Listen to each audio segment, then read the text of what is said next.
Mukomera police ekiwiri sayisibwa bulungi bw'oyingira nga teri akumanyi ekyo kyokka kikkulya ate n'ekirala bw'oyingira nga tolina ku ssente tugeze bakutte otambudde tolinamu yadde omutwalo era nakyo kikkulya bazijjayo abaana baluupa vidiyo zaffe ab'ennugu nga bawa nsonga ki lwaki bakasiimuula anti osobola okukola vidiyo oli neetamusanyusa n'agiripooti sinabagenda ku tiktok yali ntunda ddagala lya size okusinga mainly that ndisigamba muganda wange nange nsanyuse nnyo okubeera nga mujja nemunyonyako nituba nga twogerako obulamu bweyagala muka mulungi nti kati n'akatunda obudde buno okanywa alhamdulillah nange ndi wano ku diners nakatunda katunda nkoze obimanyi tugambe nti omusibe yeeyagala ebizibu bisanga basajja ate bagamba ennume ekulawo so omusajja yenayena osuubira okuba nga bino na bino biba bikutuukako naye ngaomuntu yena bagamba osituka n'otambula oba olina gy'olaga neweekoona ate n'osigalawo n'okaaba totuuka kuli kalamu navudde mugana sooke tudde emabega mukusooka wagendayo n'ovaayo kale tuddire tutandikira ddala emabega bakwata batya getukogenda mu kooti bakwata batya obwokubiri bino ebyokubiri byali very tricky naye nga wamanya ebintu nti bulibanga byamateeka omuntu alaba tasobola kukola ki bitegeerebwa abo bamateeka babasoma naye nga lot happened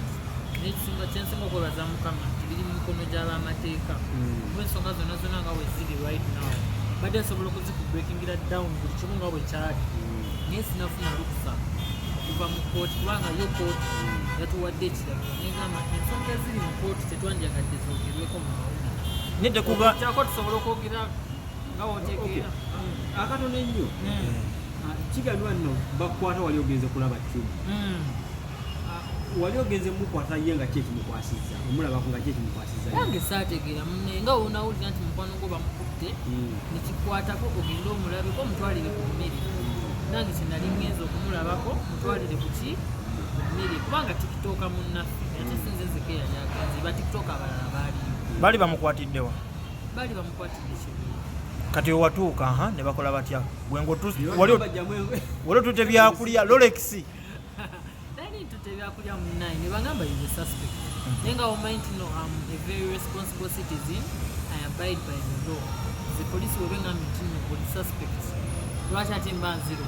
mba nina okubeerawo nemmanya kiki ekinvunaanibwa kasita kiba nti bamateeka be bakola ki bebanvunaana oyituuka bakugamba jjamu omusipi yingira akaduuku era nakikola wayisibwa otya mu kooti Mukomera kubyakooti sagala byogerako Mukomera poliisi ekiwiri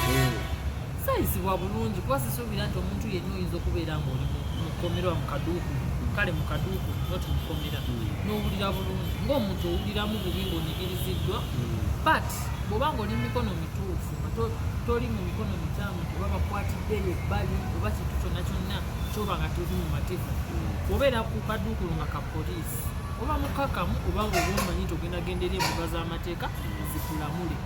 wamalawo bbanga ki ekibuye namalawo ennaku bbiri because bakwata ku Friday twali tugenda mu weekend and remember weekend kooti tezikola so nali nina obeerawo paka Monday that's when we went to court ba RP batera okubamu bakukubamuuko nedda Dr. Cepheco tebasobola kunkubola nsonga nagenda oyingira nga bammanyi omanyi wakola ku linnya nekikuwonya lwansonga bw'oyingira nga teri akumanyi ekyo kyokka kikkulya ate n'ekirala bw'oyingira nga tolina ku ssente tugeze bakutte otambudde tolinamu yadde omutwalo era nakyo kikkulya naye bw'oyingiramu nga bakuga leeta ssente n'obawayo omutwalo bakwesa bebakuba baba bakoze eki bebakuba munda anti kati kizinzira bw'ojja ng'olaga nti oli wakabi jjukira nabo kati asaawo ezo bateritori zaabwe kati bw'ojja olaga nti oli wakabi oli wakibuli nga nabo bakukkakkanya bw'ojja ng'oli hambo nga nze Dr. Cepheco babakwesonyiwa ku Monday lutuuka bakutwala mu kooti ekusindika ekitalya ekitalya wayisibwa otya oba oludde wali omanyiddeyo tebansindika kitalya badde ku Kampala remand prison wano ebizira gwe basindika kitala ng'ogenda beera remanded wanino buli kaseera mu kooti kitala ogendayo ng'olina long remand kubanga bakusalidde kubanga wala kati ate prison ziba zikozesa sente nyingi okukuleeta ku mande olwokubiri kitegeere wayisibwa otya nayisibwa ntya abaali eri bampisa batya tebampisa olinga bwekugambye nti bwogendayo nga yosamuwani olina akumanyi kuba abasirikale bo benyininyini bagamba Dr. Sef niona tulaba nowekaweka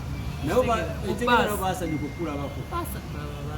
kajukira ku simu zaabwe babeera nnyo ku tiktok nabo beebuwa so bandaba bangi baga Dr. Sef kamyo fan Dr. Sef konkwagala nnyo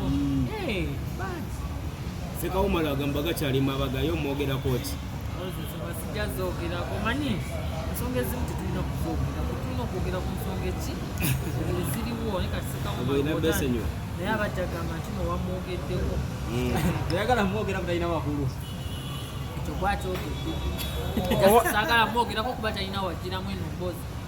muze mugamba kuliko ekkomera siba kiri ate ensonga ezantwala za mukomera taliiko yagamba yakutwala bantu be babyogera enyini yayogera ekituufu kiri nti ensonga zoyo mwami saagala zogerako naye nga si yali anvunaana nga tonabagenda ku tiktok wali okola biki sinabagenda ku tiktok yali ntunda ddagala lya size okusinga mainly that ate okuvuga kaapu special sikukolangako nali nvuga Nayigira naye nga mumanya nti basamya ekigambo yali motoka yange nga ngitambuliramu obutambulizi okitegeera nengulayo emotoka eyali endala nenanga travel company naye olwo omulenzi eyali agivuga kati bo balowooza nga oba nvuga special naye nali sivuga special otherwise bwobanga ovuga uba nakati singa gyenvuga kuba mulimu kusasula tekusasula bulungi mane kusasula bwekyojoininga tiktok biki byosinga okwenyumirizaamu ku tiktok eyo ebirungi bingi nfunye emikwano ebirungi nfunye mamikimukimu ewemba n'ekizibu kati nendwala asobola okumbeererawo nfunye manager roni ambeeredde okuva mu kooti yaneemirira alwanyi nveeyo nfunye endorsements nyingi kuba nina companies nyingi eziyinza Dr. Sef kutwagalalanga naawe ne bampa ku ssente zitegeerekeka nina amabala mangi gembeeramu nga bwenkola appearance bansasula nga nfunyemu ebintu bingi wamu nga omanyi nti buli mulimu kubaamu ebirungi n'ebibi kati ebibi bye bino byolaba nti obeera mu position okuba tugeze famous naye abalabimu ne beeyongera oba ebizibu ne bijjamu ebigwa bitalaze oyinza okuba obadde okola olugambo nogera kanza nebawa olugambo ne banyumirwa naye nga gwokozeeko olugambo nekikoze eki ekimusanyusiza ogenda okukakana ngaoli ate akutabukiridde eitha nakukuba nakusuubiza oba nakuba mu mbuga z'amateeka wali ofunye ku diiri ku tiktok okwo eyakuwa sente nyingi n'olaluka ya kyali kimwe naye era teziraluka kati oba okuliga ku sente tolaluka nga we tozisuubira naye just nasanyuka zali sente meka zaali miliyoni kasa just kadiru kamuwekati jasa okubeera tiktok n'ofuna sente ezo kati tiktok olaba tiktok bw'ogibeeramu ng'oli sharp ogifunamu bw'ogibeeramu ng'oli dal still tufunamu ate bangi abali sharp ne bafuna sente ne batabako na kimuziivu oli n'omulaba nga w'amaanyi alina bluetip alina following naye nga general appearance ye weebuza sente zaafuna ziteekawa naye n'olaba ka Dr. Sef tebawa emitwalo 5 vidiyo emu oba 10 nga at least kokatry so kivamu ebyolu ebiseera ebisinga kiva kubanga bwongo bwe sente ozikozesa otya ani gwolaba ku tiktok awo n'ogamba naye ono sente zaafuna talina bwazikozesa ng'ate w'amaanyi nga bangi yogerayo bataano bangi naye manager webamenya saawa zino bayamubayiza okugamba akomyewo atutandikidde naye nga bangi nnyo n'omulaba mumumanyi oyo bangi n'omulaba honestly speaking in fact tiktok ngemusasula bulungi nga endorsements oziwulira bamuwadde oba omukya oba kampuni y'omulo oba ey'ebyokulya oba eyaki nemuwa naye nga sente weebuza nejaziteeka nga tolaba skin ng'afaananamu si kingi ng'afaanana kwegamba sijabamenya amannya kuba that would be an insult. Anti oyogera erinnya asobola okweddako Nakola atya n'akyusa. Sente zibazize sawa zino natandika obbasabula mbadde ngenda bamuyambulire n'ensonga lwaki nefonnaawo still humble sagala bamenya mitima naye kimirinyi nkyali mukiyongobero. Bwotaddeyoko ka vidiyo ku TikTok okwo ne bakakusiimuuzaayo. Osobola okukola vidiyo maybe gwe ng'omuntu ng'obadde okola vidiyo within the course no violating amateeka ga TikTok. For example osobola okukola vidiyo nga ya drama kubanga yakadongo kamu nga kinetagisa owaata ettooka akambe bwe kalabika that is a violation kuba TikTok tekkiriza lagako this. Osobola okukola vidiyo ng'otema enku kubanga obadde oyagala okutuulamu eyo act y'okutema enku TikTok neegijjayo kuba tekkiriza kulaga mbazi. Osobola okukola vidiyo nga waliwo live video tugeze nga waliwo okufiirwa abantu ne bakaaba live ne bagisuspendi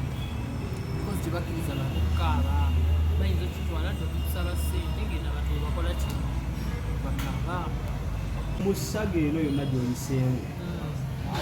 ekuyigiriza ki? It has taught me a lot. Kinjigiriza nti obanga oli ku social media there are some things you can do for fun and people enjoy, but still there are some things you can do and they affect you, and they affect your life, your future, not even your entire life. Nekinjigiriza even my friends kubanga bagamba obanga oli mu buzibu tugeze n'ofuna obuzibu no matter from where oba from home oba naye n'ofuna those people that come ne bakubeererawo oba bakuwadde sente oba tebakuwadde but ne bakubeererawo in that hardship babeera mikwano gyo. Sometimes tuba ne sente tuba ne fame and you have a lot of people abakwetoolodde but you can't know who is your true friend, who is not your true friend. Not until when you get a problem and you need them, that's when you understand, oh, I now know my true friend. It is very important. Nkokola iyo waliwo omulimu ogutalina nkokola neweziba TV namwe zimukolera TV ezimu tezikwatana oweza okola interview nebagamba nti okoze kwani TV kyegiraze tetugenda kira enkokola ziri buli wamu kuva ku mulembe gwa Jesus si bwe kyali ziri buli wamu sonye ku TikTok webali abatatwagala bangi bwe bati naye kati ani gweomanyi atakwagala ku TikTok banyi bangi kyokeyo nga babiri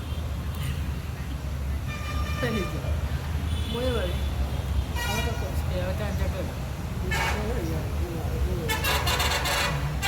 basi bakoledde erinnya tubaleke embamba wadde erinnya bagenda bere bagambe akimanyi simwagala akanako kato sijja bakolera linnya naye beetege Kateeka ziri zitya? singenda mu haki zange ennya zonna ziri waka mu nnyumba emu buli emu n'ekisenge kyayo inshallah nakulaba nti zinsanyusaamu kubirigenera kumwana Kale